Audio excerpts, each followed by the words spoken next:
चमत्कारी बहू की लालची सास। राजगढ़ की गौरी अपने माता पिता की इकलौती संतान थी। गौरी के पिता मेहनतकश किसान थे।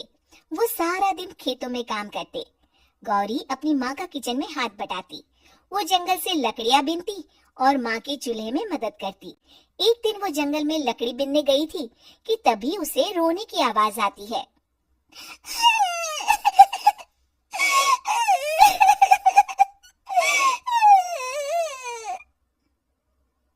अरे, यहाँ कौन रो रहा है? इस जंगल में भला किसी के रोने की आवाज? जरूर कोई जंगल में फंस गया होगा। वो देखती है तो उसे एक परी दिखाई देती है जिसका एक पंख टूटा होता है। अरे, तुम कौन हो और क्यों रो रही हो? मैं परीलोक की रानी हूँ। पृथ्वीलोक में घूमने आई थी, लेकिन देखो ना, मेरे पंख ही टूट गए।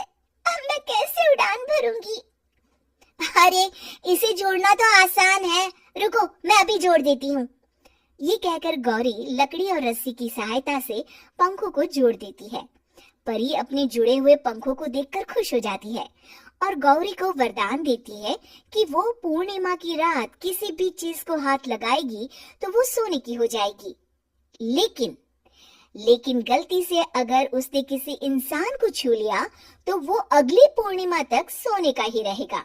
गौरी घर आती है और सारी बात अपने माता पिता को बताती है। गौरी की माँ उसे कहती है, तू भी ना गौरी, सारा दिन परियों की कहानियां पढ़कर स्वप्न लोक में ही रहती है। नहीं माँ, मैं सच बोल रही हूँ। देखो, आज पूर्णिमा की रात है ना, इसलिए डर के मारे मैं कोई सामान भी नहीं छू रही हूँ। अच्छा, ऐसी बात है बिटिया रानी, तो जरा इस घड़े को हाथ लगा दे। गौरी घड़े को जैसे ही हाथ लगाती है वो सोने का हो जाता है। गौरी के माता पिता घड़े को देखकर हैरान रह जाते हैं। अगले दिन गौरी के पिता उस घड़े को सुनार के पास बेचने जाते हैं तो रास्ते में उन्हें कंचा काकी मिलती है। वो सोने का घड़ा देखकर गौरी के पिता से पूछती है, अरे गौरी के बापू, ये पीतल तो बड़ा चमक रहा है। अरे काकी, ये पीतल नहीं, सोना है, सोना। बेचने ले जा रहा हूँ। अरे कहीं कोई लॉटरी लग गई है क्या? इतना सोना? गौरी के पिता काकी को गौरी को परी द्वारा दिए वरदान के बारे में बताते हैं। काकी गौरी के पिता की बात सुनकर सोच में पड़ जाती है और फिर अगले दिन काकी गौरी के घर आती है। गौरी के बापू, तुम्हारे लिए मैं एक खुशखबरी लाई हूँ। तभी गौरी की माँ पूछती है, क्या खुशखबरी है काकी? अरे, तुम्हारी बेटी का रिश्ता मैं अपने बेटे से करना चाहती हूँ। अरे, कब तक अपनी सयानी लड़की को घर पर बिठा कर रखोगी? हाँ, देखो काकी, मैं ऐसे ही व्यक्ति से अपनी बेटी की शादी कराऊंगा जो गौरी के वरदान से नहीं, उसके गुणों को समझे। अरे, हमें तो गौरी के गुण अच्छे लगे, इसीलिए तो आ गई हूँ मैं। फिर गौरी के माँ बाप मान जाते हैं और उसकी शादी काकी के बेटे से हो जाती है। अगले दिन, अरे गौरी, कल पूर्णिमा की रात है। तुम्हारे पिताजी परी के वरदान के बारे में बता रहे थे, तो मैं ना कुछ चीजें रख दूंगी, जरा हाथ लगा देना।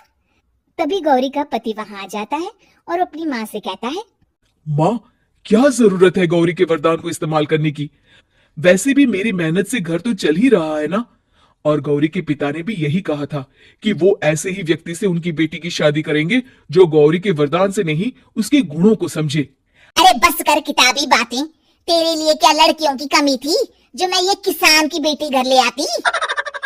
और सुन गौरी, कल अगर तूने सारी चीजों को सोने का नहीं किया तो मैं तुझे घर से निकाल दूंगी और अपने बेटे की दूसरी शादी करवा दूंगी, समझी?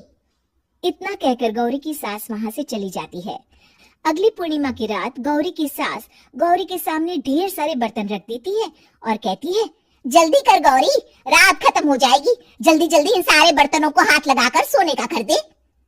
गौरी करती भी तो क्या, वो जैसे ही एक छोटे से बर्तन को छूने वाली होती है कि उसकी सांस भड़क जाती है। क्या मजाक बना रखा है? इतने छोटे से बर्तन में क्या होगा? ये ले, ये बड़ा वाला बर्तन। जैसे ही बड़ा सा बर्तन लेकर गौरी की सांस उसकी तरफ बढ़ती है, वैसे ही बर्तन के बाहर से वो धड़ाम से गिर जाती है। सांस को गिरा देख गौरी उन्हें संभालने दौड़ती है और वो सांस को हाथ लगाकर कहती है, अरे सासू माँ, क्या हो गया आपको? कहीं चोट तो नहीं लगी ना? लेकिन जैसे ही वो हाथ सांस से हटाती है तो देखती है कि उसकी सांस सोने की हो गई है। गौरी सोनी की सास को देखकर रोने लगती है और अपने पति से कहती है,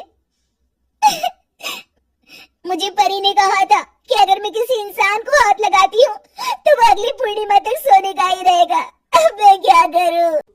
अरे करना क्या है, माँ को उठाकर अलमारी में रख दो। और हाँ, लालच का फल बुरा ही होता है। ज्यादा बड़े बर्तन को सोने का बनाने के चक्कर में माँ का ये हाल हुआ है। ये कहकर वो दोनों माँ की तरफ देखने लगते हैं।